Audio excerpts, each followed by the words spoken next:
नमस्कार, स्वागत है आपका INN24 पर और आपके साथ मैं हूं प्रीति सिंह। बढ़ते हैं झारखंड की खबरों की ओर।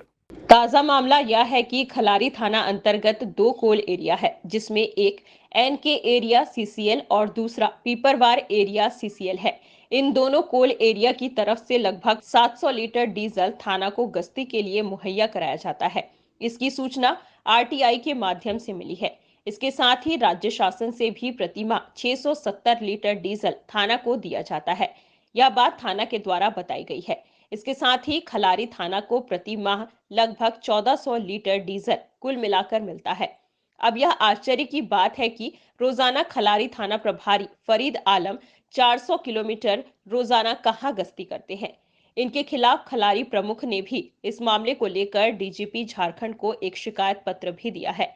इसकी उचित रूप से जांच किया जाए तो पता चल पाएगा कि खलारी थाना प्रभारी फरीद आलम की ओर से हर माह लाखों रुपए का डीजल के नाम पर गबन किया जा रहा है, जो कि आम लोगों के हित में नहीं है।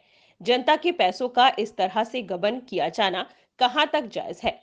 अब देखना यह रोचक होगा कि सरकार और जिला प्रशासन थाना प्रभारी फरीद आलम के खिलाफ क्या कार्यवाही करती है। उन्हें इसी तरह से पैसों के लूट के लिए छोड़ देती है या कोई कानूनी कार्यवाही भी करती है। इस मामले का मीडिया के सामने खुलासा करती खलारी प्रमुख सोनी तिग्गा।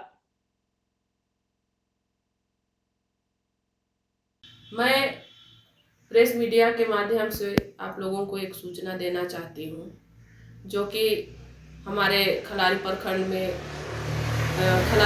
अंतर्गत यहाँ खलारी थाना है, उस विषय में मैं आपको कुछ बताना चाहती हूँ।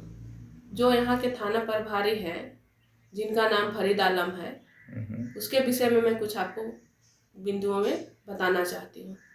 जैसा कि मुझे सूचना मिली थी कि थाना प्रभारी फरीद आलम को NK एरिया और पिपरवार एरिया और राज्य सरकार से डीजल मिलता है क्षेत्र के विकास के लिए, भ्रमण के लिए। लेकिन मैं आपको ये बता दूं कि इसकी सूचना मिलने के बाद मैं फरीद आलम से लिखित तौर पर ये रिपोर्ट मांगी थी कि आप लगभग 1400 लीटर तेल का खपत कहाँ करते हैं। तो उनके द्वारा जो रिपोर्ट आया वो संतोषजनक नहीं था। उसके बाद मैं पिपरवार एरिया और NK एरिया दोनों को लिखित तौर पर इस बिंदु पर रिपोर्ट मांगी थी, और उनके द्वारा जो रिपोर्ट आया उससे ये प्रतीत होता है कि लगभग इनको जो 1400 लीटर तेल मिलता है, पता नहीं ये कहाँ इसका खपत करते हैं। जब इसकी सूचना दोबारा से मैं इससे मांगी तो अभी तक इसका सही रिपोर्ट नहीं दिया गया, जो कि बिल्कुल गलत है। क्योंकि हम लोग एक जनप्रतिनिधि हैं और कभी भी कोई सूचना हम लोग मांगेंगे क्षेत्र के विकास के लिए, तो कोई भी अधिकारी हो, चाहे वो ब्लॉक लेवल पर हो या थाना लेवल में है, उनको सूचना का जानकारी देना उनका कर्तव्य बनता है। मैं आपको न्यूज के माध्यम से थाना प्रभारी फरीद आलम के विषय में एक विशेष जानकारी देना चाहती हूँ। चूँकि हमारा खलारी प्रखंड थाना ऐसे जगह में है जहाँ इनको पेट्रोलिंग करने के लिए जो क्षेत्र है उनका, जो काफ़ी बड़ा भी नहीं है, लेकिन अगर जो रिपोर्ट इनके द्वारा मिला है जो 1400 लीटर तेल का, तो उसको देखते हुए अगर हम लोग इसका आकलन निकाले तो रोज 1400 लीटर का खपत अगर दिखाया जाए तो 400 किलोमीटर के दायरे में रोज इनको माने भ्रमण करना होगा। लेकिन प्रत्येक दिन मतलब 400 किलोमीटर लगभग होता है 1400 का ना।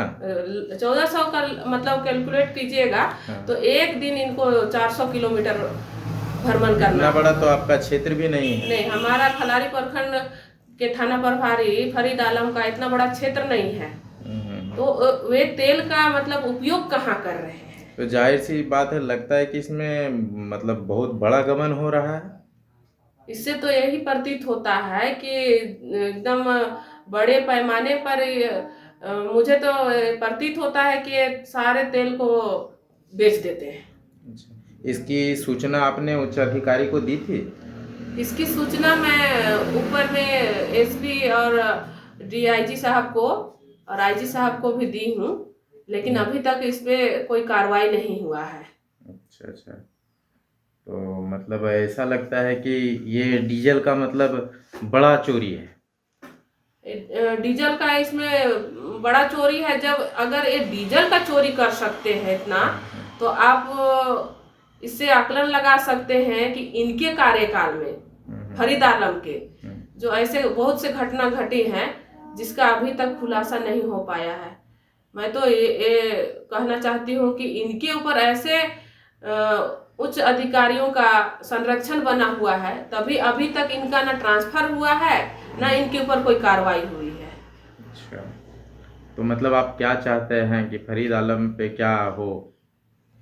मैं यही चाहती हूँ सारे न्यूज के माध्यम से कि इनके ऊपर उचित कार्रवाई हो।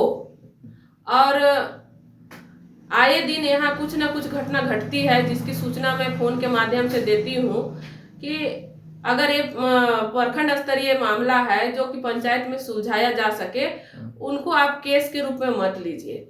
लेकिन ये नहीं सुनते हैं और वो सभी केस को थाना में लाते हैं और उनका माने रिपोर्ट दर्ज कर उसमें एफआईआर बनाते हैं, जो कि बिल्कुल गलत है। अगर हम पंचायत प्रतिनिधि निर्वाचित हैं तो जो भी छोटी छोटी समस्या है प्रखंड लेवल में या पंचायत लेवल में, वो थाना में नहीं आना चाहिए। लेकिन इनके कार्यकाल में आप माने पता लगाया जा सकता है कि ये सारा केस मतलब थाना में आता है और ये अपने द्वारा ही मतलब सारे केस को लिपापोती करके सीधे तौर पर कहा जाए कि लेन देन करके छोड़ देते हैं। मेरे ऊपर भी ऐसे बहुत से मतलब षड्यंत्र रच रहे हैं कि मैं चूंकि इनको लिखित तौर पर कंप्लेन दी हूँ, तो मेरे ऊपर आए दिन तरह तरह के षड्यंत्र रचने का काम कर रहे हैं कि किस लेवल में मैंने मैडम को फंसाकर इनके कार्यकाल से हटाया जाए। तो इसलिए मैं न्यूज के माध्यम से खुल के आपके सामने आई हूँ और बताना चाहती हूँ कि जो कि मैं एक महिला हूँ और अपने कर्तव्य का निर्वाह अच्छी तरीके से कर रही हूँ। और इनके आए दिन प्रताड़ना की वजह से कहीं ना कहीं मैं डिप्रेशन में जा रही हूँ। अगर मैं आप लोगों के सामने बात रख रही हूँ, अगर इस पर उचित कार्रवाई नहीं होगी तो आए दिन मैं मानसिक रूप से बहुत तनाव में रह रही हूँ। इससे आहत होकर कहीं ना कहीं मैंने सुसाइड करने पर मजबूर रहूँगी। और अगर इस तरह का घटना को सही रूप से सही समय पर अगर न्यूज के माध्यम से भी अगर जांच नहीं होता है, तो मैं इससे बाध्य होकर अगर इनके ऊपर उचित कार्रवाई नहीं होगी तो मैं एकदम अनिश्चित काल ये थाना के बाहर ही धरने पर बैठ जाऊंगी अपने समर्थकों के साथ, क्योंकि ये थाना प्रभारी के रहते हुए यहाँ विकास का कार्य एकदम धीमी पड़ गई है। हमारे चैनल को लाइक, शेयर, कमेंट और सब्सक्राइब कर बेल आइकन को दबाना ना भूलें।